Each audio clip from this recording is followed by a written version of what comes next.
Hi guys, welcome back. Today I'm installing the floor. As you can see, if you watched the previous videos, I again removed the partition. There is no more two-seat bench, but there is a single seat. Basically, I found this one at a junkyard. It wasn't the same color. Let me show you. It's the same as the driving seat, same color, because I took both of them, this one and the old bench, to a shop here in my town. So basically he repurposed the fabric from the bench to redo the fabric, the covering of this one. So now they are the same. Now I can walk from the cab to the cargo area, which was always been my plan. So today I have here insulation 40 millimeters thick. It's a lot, but I'm not so tall. This is the flooring. So basically I'm not doing like basically anyone does. Insulation first, then a sheet of plywood or whatever, and then over it the finishing flooring. I decided to go with real wood because I love it and I love the feeling walking, with my feet on real wood. I also will install floor heating elements. I know it's more delicate than PVC or vinyl, but because it's real wood, there is 3 millimeters of real wood on top of those sheets. Let me show you.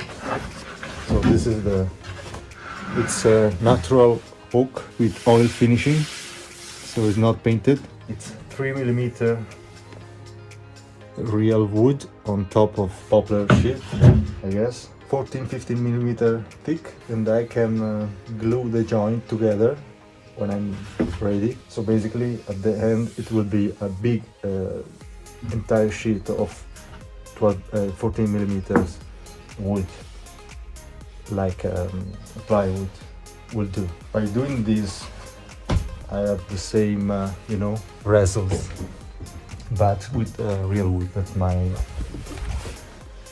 plan. So let's start and let's see how it goes.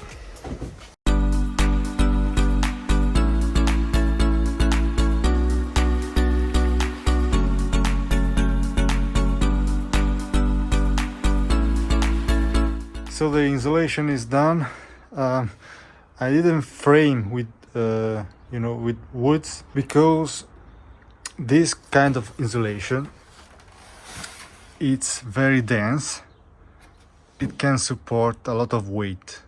So the only problem here is because the floor is not even, and it can, it's rocking like here because the underneath is not even.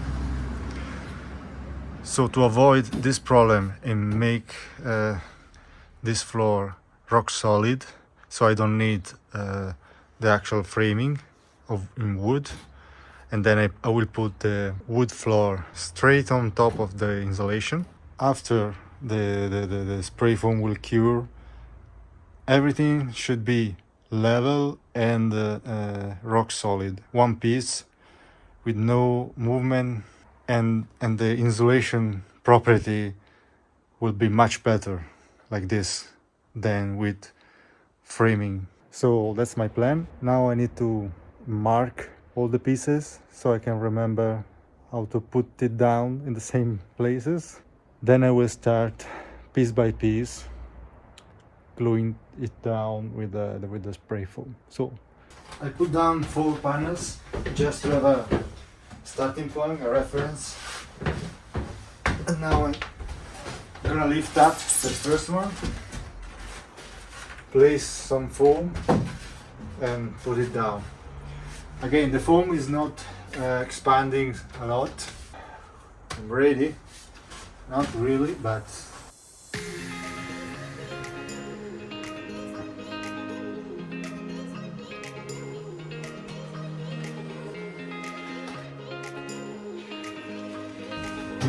put this down.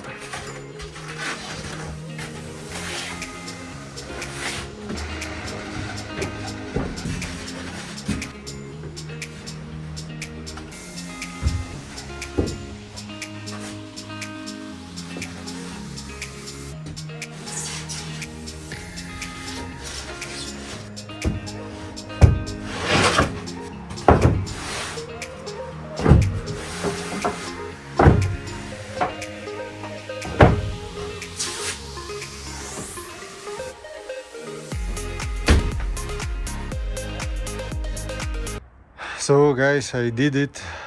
The insulation on the floor it's done with the foam. I put anything I found to weight it down, so should be fine. Let's see tomorrow.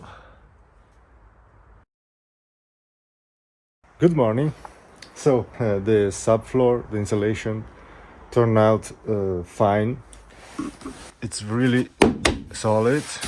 It doesn't move. It's not particularly flat. I mean, it's not a pool table, but before actually placing down the floor, I forgot one important thing, which is this to roll here. This is the infrared heating film.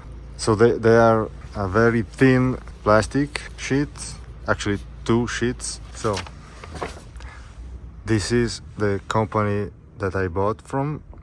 It's from Germany. I bought these high quality ones because you can find even on AliExpress this kind of material, but I didn't find any 12 or 24 volts on AliExpress or any other parts. I just found this company in Germany that makes many different kinds with many different powers and dimensions, but they are actually 12 or 24 volts, so perfect for a van. This in particular is it's a 24 volt because I plan to make a 24 volt system.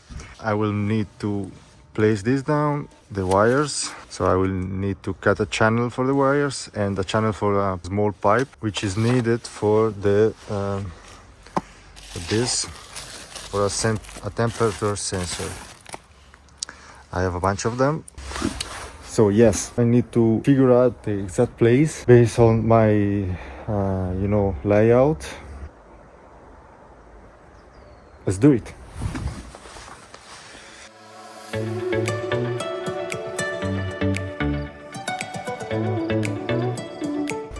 Okay, so what I did is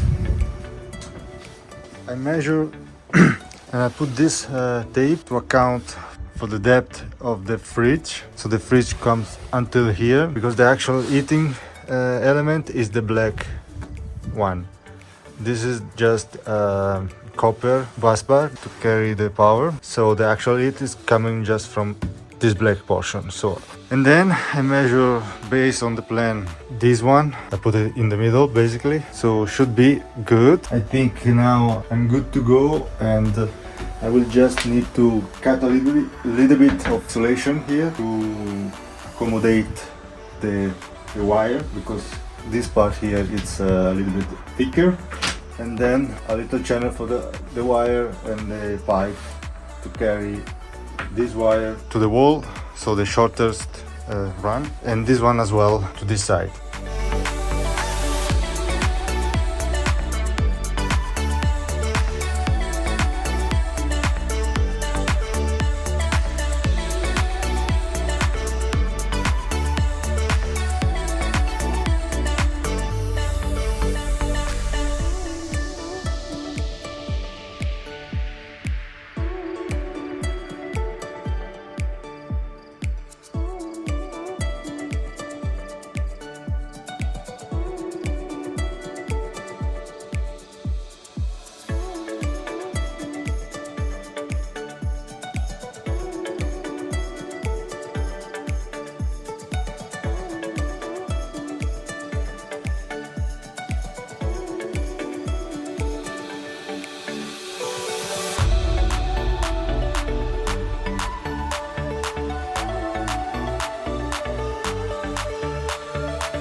Okay, first one should be done if I didn't forgot to put the damn temperature sensor that I just finished to talk about.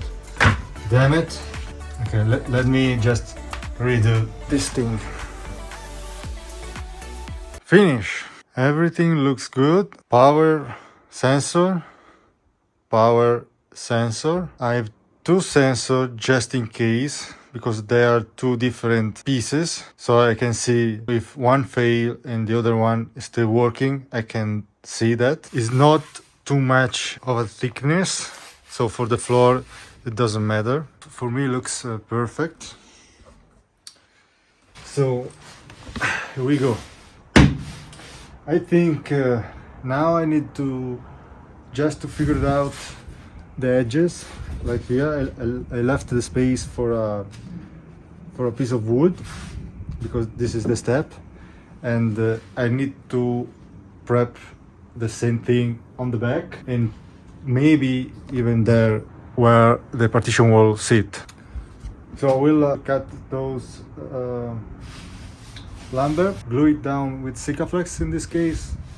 I don't want to put any screw in the floor, and then I think I'm ready to put the actual floor in it. Maybe I'm wrong, maybe I'm forgetting something, but I don't think so. We'll see. So for today's video it's everything. Tomorrow I will start with the floor, but I don't want to make too long videos. So thank you for watching. If you like the video, please give me a thumbs up. It will really help with YouTube. Subscribe if you want to keep up with the van build, and see you in the next one. Bye.